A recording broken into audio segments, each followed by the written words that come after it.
ఎట్లా చెప్పాలి మీకు, మీరు ఈ సినిమా ఇప్పుడు నేనే ఉన్నా, నేనేమో కొట్టే తెచ్చే పెట్టినట్టు ఉంటుంది నేను మాట్లాడేది, నేను పుట్టి పెరిగిందంతా తెలంగాణలో కాబట్టి. ఈ అన్న వచ్చి నాకు గోదావరి స్లాంగ్లో డైలాగ్ చెప్తా, అది మెలోడీ సాంగ్ లేకుంటుంది, నాదేమో ఫోక్ సాంగ్ లేకుంటుంది. అది అది నాకు మస్తు కష్టమయ్యేది రెండింటి బ్లెండ్ చేసుడు. ఇప్పుడు ఈ అన్న డైలాగ్ చెప్తాడు, ఏంది మన దాంట్లో అయితే మాటలు ఎట్లుంటాయి, ఇటు సైడ్ అయితే ఎమ్రా అల్లుడు ఎట్లున్నావు అని అంటే, అరే మంచిగా ఉన్నావు మామ నువ్వు ఎట్లున్నావే, అది ఇదే డైలాగ్ మన దాంట్లో ఉంది కదా.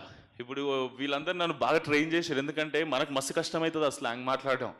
నాకు తర్వాత అర్థమైంది, సినిమా ఏదో జోష్లో ఓకే చేసేసిన, ఎమోషన్స్ ఫ్లో అంతా నచ్చి. కానీ ఈయన వచ్చి అంటాడు, డైరెక్టర్ కసిరెడ్డి అన్న, మా విజయ్ ఉంటాడు డైరెక్షన్ డిపార్ట్మెంట్లో వచ్చి, ఈ డైలాగ్ ఎట్లా చెప్పాలంటే, ఇప్పుడు ఆయన ఎమరా అల్లుడు అని నేను సుమంత్, ఆయన నేను ఎరా అల్లుడు ఎలా ఉన్నా అని